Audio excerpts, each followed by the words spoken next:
And we are live. We are live and we are live.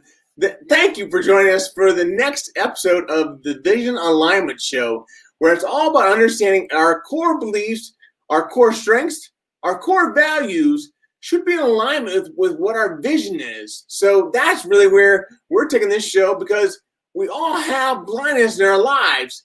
And if we understand our blindness, those blind spots, and how they interact with our daily lives and what difference they make, now, it'll make all the difference in the world if we can understand those blind spots. Blind spots don't always have to be negative. So we're going to talk more about that. You're going to hear from many, many more people as we continue on over the next few days. We've got some great guests coming up. I'm going to tell you about them, but not until the end of the show. So stick around till the end. But without any further ado, I want to bring on our guest for today, none other than Mr. Brian Walter.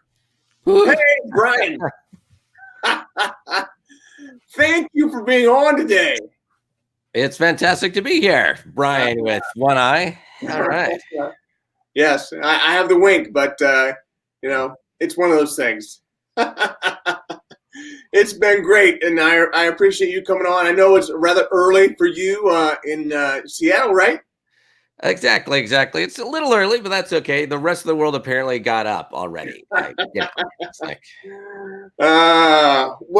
If you would, and I'm going to go away for a little bit while you answer this question, but... You're going to go away? Yeah, well, I'm going to go back to the green room, and I'm going to do some other stuff. Okay. So if you've been doing email, it'll be fine. I'll click. It's like... I'm not going to check email, but I'm going to give you the floor, and... if you would, give us 2 or 3 minutes of your story. So having said that, I'm going to let you go and let you have it. So your story. All right, my story. Let's see how we do my story in a succinct way. Well, I grew up in Southern California. Had a traditional family. Had one sister, very small family. I had one sister. I had 2 cousins, and that's it. I was a band geek. I was never an athlete. I was a band geek. Probably the most seminal thing that happened to me in that my story, as far as determining who I was, is I was born premature. And back in 1962, that was a big deal. And so I had different issues and stuff when I was growing up that I had to overcome. But my mom told me this story. She said, when you were born, the doctor said you were supposed to die, but you didn't, which means that you have some plan that you're supposed to do, some great thing that you're supposed to do. So my child brain turned that into, I'm invincible. And so I believed that I could not be hurt. I could not be killed. When I was like about 6 or 7, we were in this giant car accident where a light pole on a freeway fell on top of our car and smashed the top of the car, missed my head by a foot, glass went everywhere, and I didn't have a scratch on me. And so I thought, well, of course, because I'm invincible. And I remember once when I was about 10 or 11, I was riding my bike with friends and we were zooming around in the neighborhood, and we were coming toward this blind corner. A little voice in my head said, car. I said, car. And I said, car. And my friends and I, we zoomed over to the side. And then seconds later, a car zoomed around right where we were, and it would have killed us. But I said, well, that's because I was invincible. It wasn't until I was in junior high that I realized I'm invincible, but I can be hurt. Now, as I got older, I realized that that wasn't actually the correct application of the story. But again, a key thing that that I had with a belief, which was, I was here for a purpose. And so I've lived all my life with a purpose that I'm supposed to do things. And with any obstacle I've had, I've never believed that obstacle will defeat me. And so that was kind of like the seminal. When you say, well, what's your story? Is that it's like, again, I believe that I'm here for a purpose. Now, I kind of blended that so it wasn't like a single purpose, but it's just funny how you have something you learn when you're in a child, and that kind of pervades the rest of your life. So it's part of my story. That is an amazing story. I never knew that. So when your mom says you weren't supposed to be here, what do you say to that? Well, again, it's interesting. They spun it in this positive way, and then they told me this story. When I got older, I got more of the stories. I remember I went into what the equivalent of like a NICU is. Mhm. And I was there and I was barely breathing. I was going, and they thought I would turn blue. I had heart issues. And I remember my dad told me the story again later when I was a little bit older, that he was walking me. And then he eventually went to the other side of the room and looked at some other kids. And this other father came in and kind of looked in. And my dad said, "Oh, which one's your kid?" He goes, "Oh, it's that one." And they started talking. And then the guy went, "Doesn't look like that little guy on the end's going to make it. Which one is your son?" My dad said, "That's my son." And the guy's like, "Ah." Now, again, it's like these sound like morbid stories, but in the way that a story is transformed, it's that it was this overcoming story. And it was like you had all these things, but you overcame. I had a high temperature and almost went deaf, but I didn't. And then I had some developmental issues, and it could have could have not been able to read very well or something, but I did. And so everything was an overcoming story. And so from a little child, again, anything that happens to me, I believe it's like, oh, well, I will overcome it. That doesn't apply to me. Right. I mean, literally, when I was little, I wanted to be a stuntman. Because I liked watching TV and stuntman. And so I would go to stairs and say, "Hey, look, Mom." And I would throw myself down the stairs. "Stop it. Don't do that. Don't do that." It's like, well, but Mom, nothing can happen to me. It's like, well, it's not quite what we meant. It's like, I'm impervious. Yes. Again, it really wasn't until junior high that I realized I can be hurt though. So a couple of our friends are on here, so I want to make sure we say hello to them. Kenny, thank you. Good morning to you, Buckeye. A friend in Buckeye City, yeah. So he's a good very Ohio-ish. Yeah, right. I know. Living with a purpose. So that's a good comment there, Kenny. But I really want to make sure that we're doing everything we can to help our listeners with your story to understand, even more about it and how you were able to use. Well, let's just ask this question, and maybe it'll resonate with the people that are listening. What do you think is the biggest factor in your success? I transformed that overcoming thing into a personal life philosophy that I call assertive optimism. Assertive optimism. And so I go into every situation, no matter whether it's a positive thing or it's a negative thing, which is this absolutely can work out. Now, it's not like The Secret where I was like, well, I just wish it to work out, therefore it will, Brian. No, it's like, assertive optimism, I have to do things. But again, and then another phrase that when our girls were younger that I would use with them, which is like, nothing bad has happened yet. Meaning that it's like, if I'm in a situation, oh, this could turn out really bad. Yeah, but it hasn't turned out bad yet. And that there's always time for it to turn around. And again, I would say 90-something% of the time, things do work out. Not maybe necessarily the way you thought it would, but they do. Now, the great thing is that it doesn't work 100% of the time, so you don't get cocky. Because assertive optimism, if you truly believe that everything always works out no matter what, regardless of what I do, that's fatalism. Yeah. It's like throwing yourself down the stairs. Exactly. That wouldn't be very smart.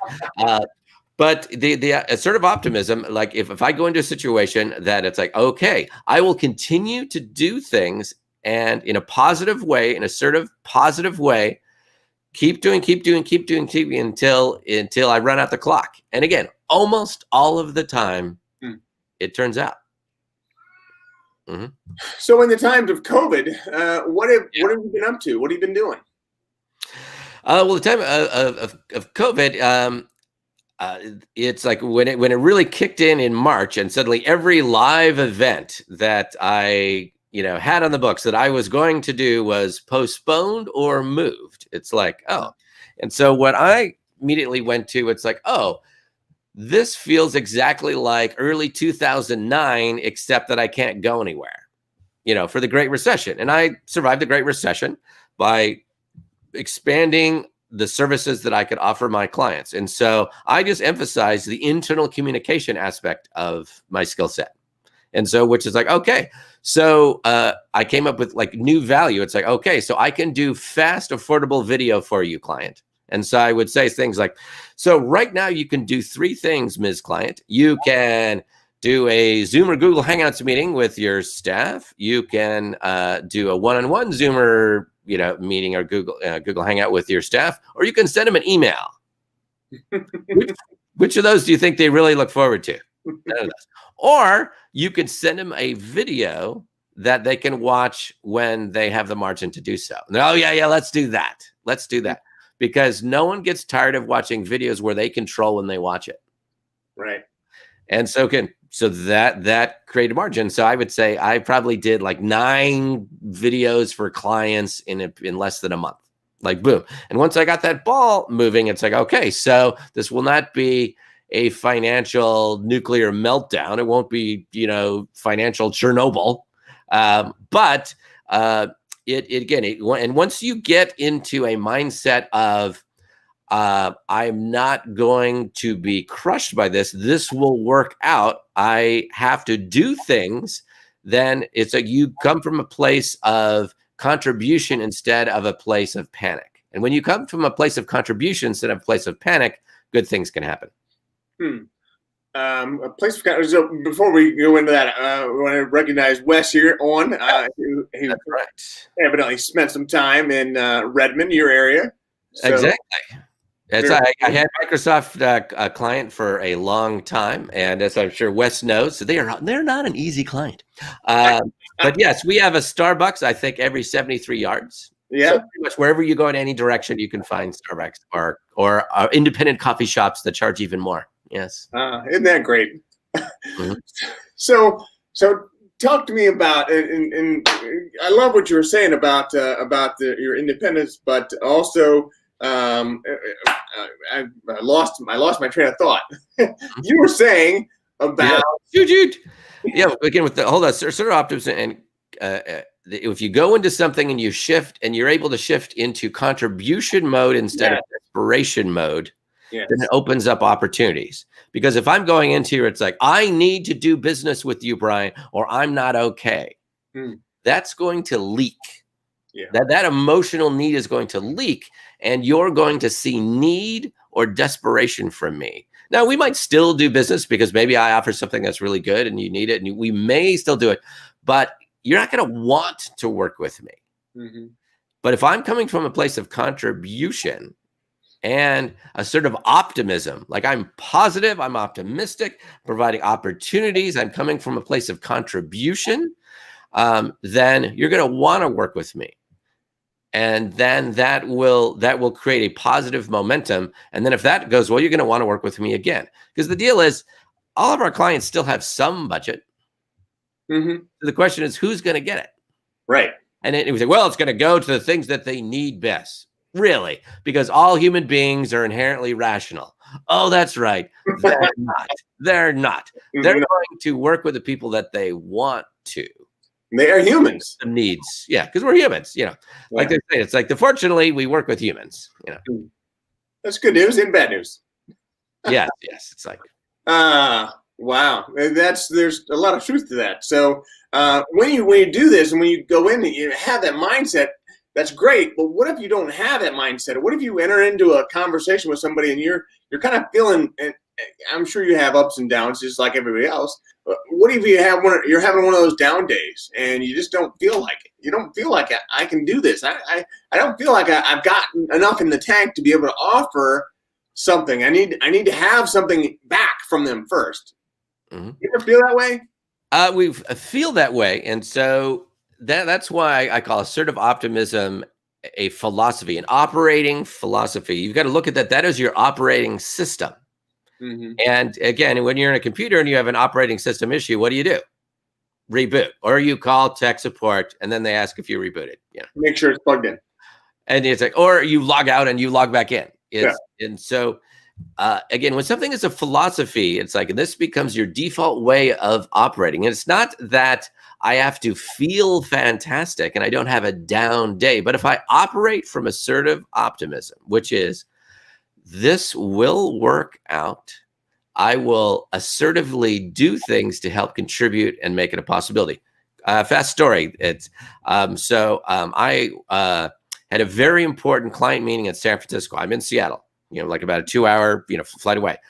And then I had a 1 o'clock thing. I'm going to be on setting a meeting with the vice president. We're going to be rehearsing an event that happens the following day.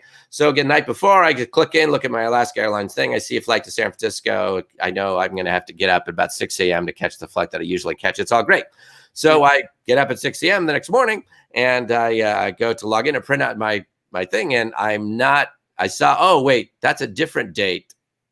Uh-oh. I didn't book a flight. Oh, no. Like, what? I mean, this never happens. Like, I didn't book a flight. Like, well, but again, sort of opposite. No big deal. I'll just book it now. Sold out. Like, well, crappity crap. And that's okay. I will just book it from another airline, which is like, okay, go in there. Like, they're all booked. Really? They're all booked. Every flight that morning, I don't know if it was a Monday or a Tuesday, whatever it was, like every flight that morning was like, I call. And then I said, no, every flight is booked that morning. And then I think, well, maybe, Southwest isn't, so I call Southwest direct and every flight is booked. So again, assertive optimism says, this is going to work out. Where do planes take off from? The airport. So I better be at the airport, because if this is going to work out, which I believe it ultimately will, and nothing bad has happened to me yet. I have not got there yet. So I drive to the airport, get in line. Without a ticket. Without a ticket. I get in line, go up to the gate agents, and I said, hi, I'm an idiot. And I explained my situation, and they say, there's nothing you can do. I said, well, I have status. Can I go on standby to get into this first flight? They said, well, you can't go on standby unless you have a ticket. Okay, well, can I buy a ticket for this afternoon or tonight? And they said, well, no, because they're oversold. And so I get out of line. I think about it, like, what to do? Okay, what can I do? It's like, then I get back in line, and then I said, I'm looking for a gate agent that looks like they're having a better day than the other ones. And then they're like, next. I'm like, you can go ahead, sir. Go ahead. And I see this other gal who looks younger. She looks newer. She looks fresher. Next, and I explained my situation, and she says, it's like, so I said, she said, so you're asking me to give you a standby ticket that's not really a ticket, so you can wait in line for a flight that you can hopefully get on. We're not allowed to do that. I said, yes, but you don't have to do this. But I asked her, are you willing to make an exception in my case? Goes, well, I don't actually have the power to do that. I said, because there's a supervisor you can call. So they call, and they say no. And then I said, and she's like, she says, no, they're talking about, I said, I totally understand. I said, you do not have to do this for me, but I'm asking for grace in a situation where I've screwed up. I said, is there someone else you can call? She goes, someone else? Well, and she calls another person, explains it, and they say, okay. And they give me a boarding pass. I mean, a gate pass. I go in. No, we're not done yet, because now I'm going up to now it's like, and here's the last flight. I already missed the first flight. There's one flight that might get me there in time. I go to the gate. I'm going up to the gate people. I'm thinking, I'm not just going to say I can't do this. Time out. Yeah. At this point, are you communicating with your customer that? No. Well, no, it's like I'm sorry. I should say it's. I'm not telling. I went to the client. I said, just wanting to let you know I'm having some flight issues. I'll let you know once it's resolved, because that's true.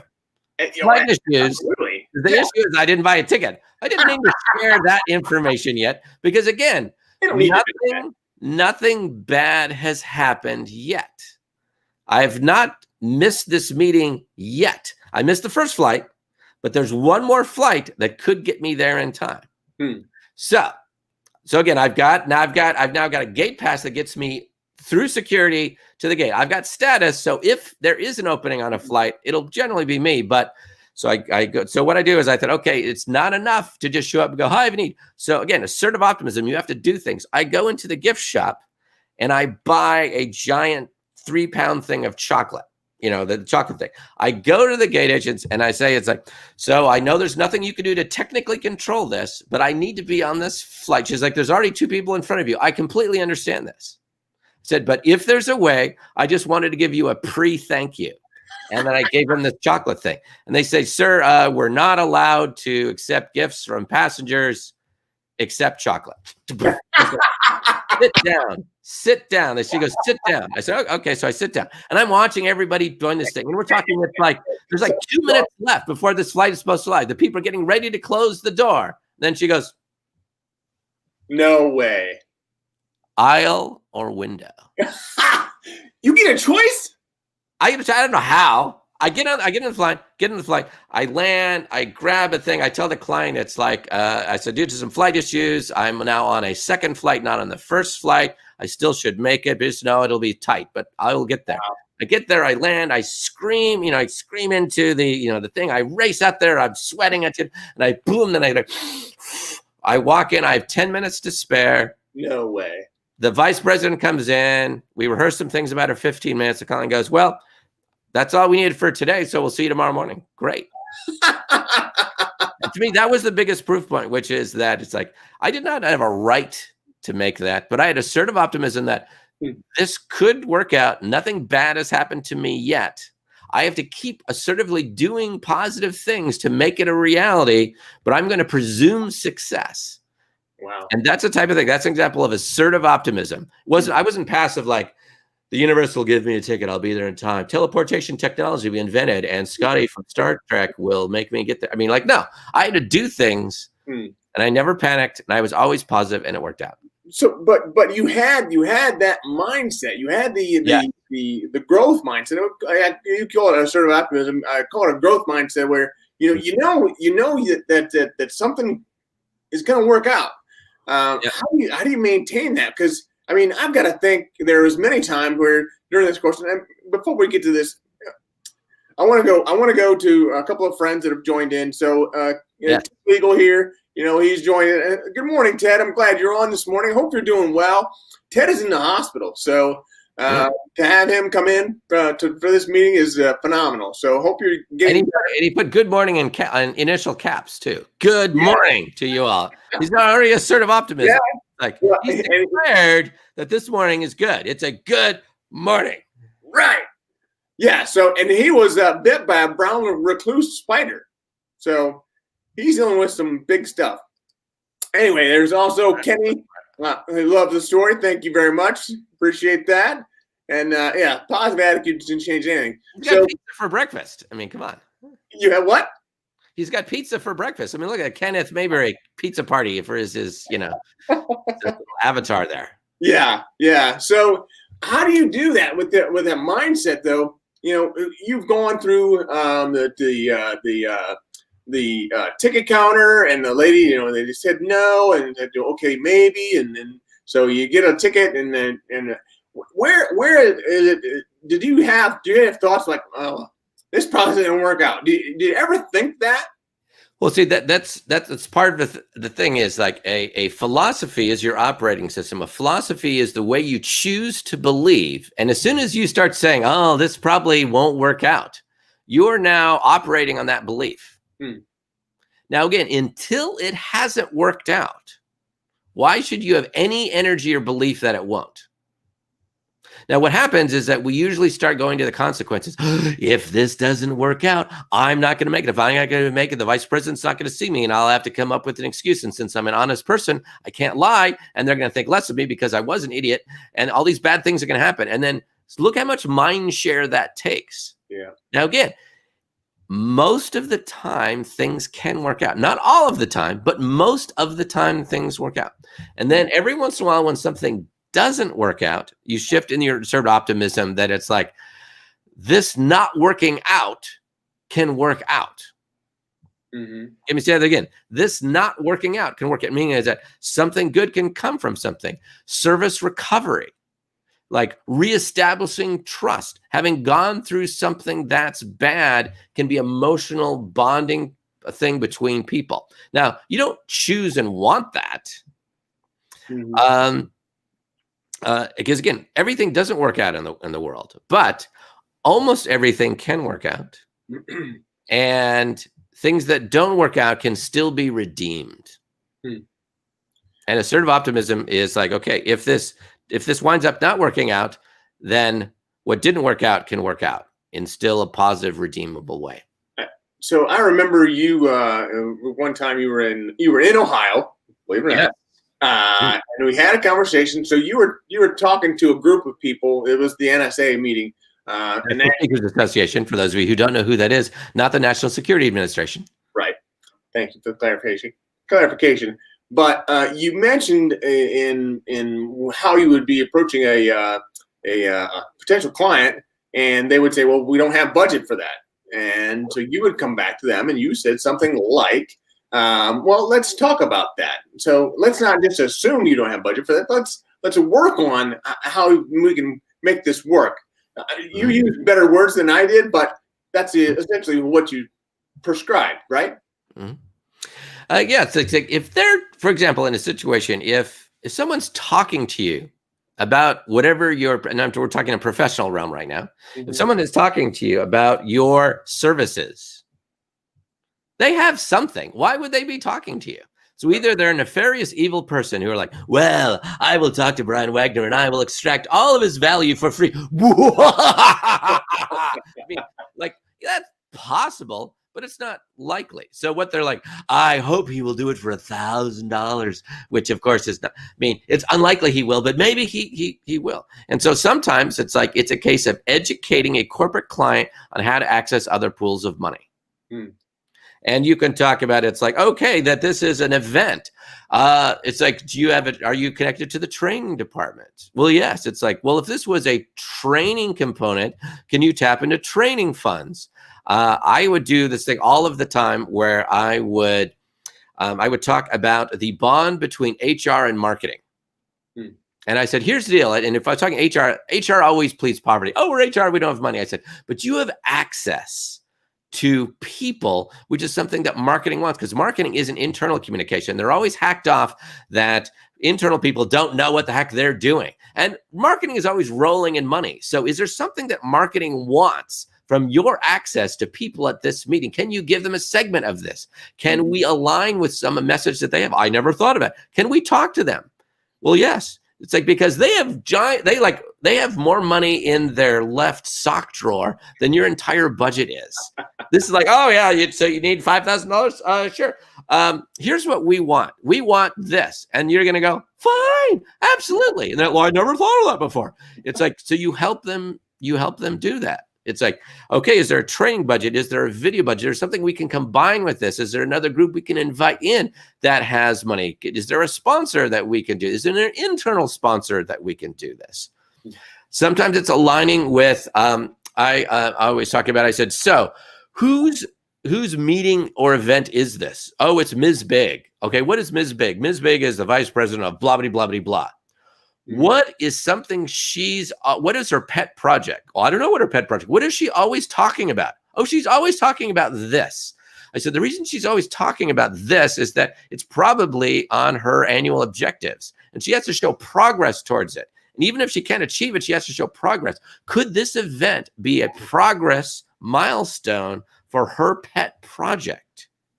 And if we can show her how that her pet project could get FaceTime or attention during this thing, she will be happy and she will magically find you money.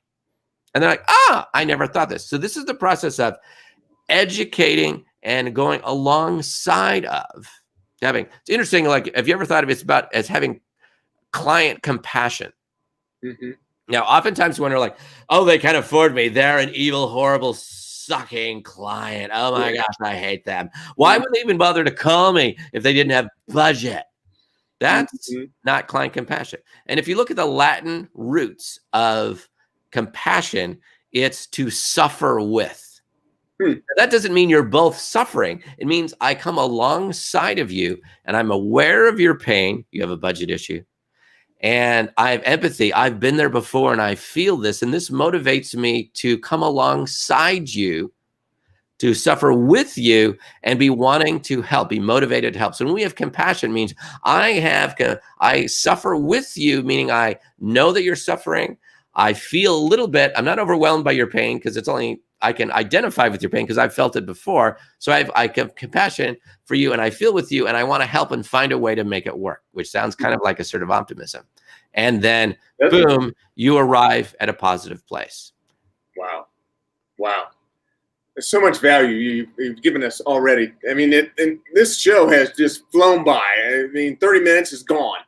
So, what can I leave what can we leave the audience with? That will help them to understand that assertive optimism is a real thing and how they can use it in their lives. What can they do from a mental perspective to be able to help themselves and help their clients to be able to go forward and to go be more successful? Because again, you realize and you realize this, but the show that we're doing is the Vision Alignment Show, and it's helping people to understand their core beliefs, their core values, and how they need to be aligned with their vision, and talking about a little bit about blind spots as well. But what do you think? What can we leave the audience with that would make sense from that optimism perspective, and how can they start to work on their own mindset? I would say that two things, Brian. One is to identify a vision or a mindset or a core operating philosophy. Now, again, if you were to just randomly grab 19 of your best friends and throw them up on the show and say, quick, what is a core operating principle? And they would have to muse over it in real time and say something like, well, I don't know. I guess it could be this. If you have to say, I don't know, I guess it could be this, that's not your actual vision or operating system. Your vision or operating system is something you have in the forefront of your mind. And so to me, it's like, figure out what it is and articulate it, name it. Name it. To me, it's like, what part of the reason assertive optimism works so well is I've named it. Assertive optimism. 2 words, you understand me. Assertive optimism. You can go to either of my adult children. What's Dad say? I think he's going to talk about assertive optimism. He's going to do it. He'll do it. It's like, he'll do it. Yeah, he's going to do it. You can talk to my wife, Karen, who you met. It's like assertive optimism. It's like my client word, it's like brand word is absolutely. If a client asks for something, if someone asks me for something, the answer is always absolutely. Now, I don't say no. That doesn't mean I'm going to do what they want. I'm going to say, is there any way we can do this? Absolutely. Here's what we can do. Do you see the shift there? Absolutely. Because absolutely is the most inherently positive word there is. Now, again, if your philosophy is find a way, then call it the find a way philosophy. What's your philosophy? I'm a find a way philosophy. I don't know how. I don't have the skill set, but I'm going to find a way. Find a way philosophy. Name it, and then you'll start using it more, and then you'll start seeing the results, and you'll believe it more, and then it'll work a lot more often. Wow, this is awesome. I'm so appreciative of you coming on. There's a lot more that we can explore, and I have a feeling that this is the tip of the iceberg. You have given us so much to think about. Hopefully, you can come back and continue to share more with us. Would be great. Absolutely, Brian. Absolutely. Hey! See, I knew it. Well, again, thank you so much. I do want to wave you off, and I'll go to the green room, hang out for me for a little bit, and I'll come back and I'll talk to you a little bit more. But again, is there any way that we want to leave the audience with? Is there some way that they can contact you or get more information from you? Sure. You could go to my company name, which is extrememeetings.com. You could also go to brianwalter.com, and it'll automatically forward to extrememeetings.com. Okay. And of course, it'll look like very live in person, because that's the world we lived in until, a little over a year ago. But we're still doing things virtually, of course, because that's the world we're living in, which is why we're doing this right now. Right. That's why we're on the call today. So extrememeetings.com. And let's see if I got this right. So yeah, again, my email is brian@extrememeetings.com. If I don't respond to an email, it means I'm in a coma or dead. So okay, Extreme Meetings. Did I spell that right? You did. Extrememeetings.com. Brian can spell. Only one eye, but spelling is not a blind spot for you. Okay. Well, good. Thank you so much. Thanks for coming on. I appreciate it. My pleasure, Brian. All right. We'll talk to you soon. All right. Bye. Wow. Talk about value. That's incredible. I think we can learn so much from him that we got to have him back on. I mean, that was phenomenal. So we're gonna have more people on, like Brian, in the coming months. Sorry, in the coming days. So tomorrow will be Jessica Rector. Then we're gonna have none other than Patrick Donadio is gonna be on Thursday. No, Wednesday. Thursday is gonna be Darren LaCroix. Wait, today's Tuesday. Sorry. Wednesday is Jessica Rector. Thursday is Patrick Donadio. And then Friday is Darren LaCroix. Darren LaCroix is phenomenal as well. So just so much good is happening in the world, and so much good is happening with this podcast. So I'm just so appreciative of you all being here and making this what it is. So if there's ever anything that I can do for you, please don't hesitate to let me know, and I will hopefully get to impressive. And even Brian says impressive lineup with featured guests. So this is all great. So I appreciate you all being on, but I encourage you all to remember just to keep one eye on the road.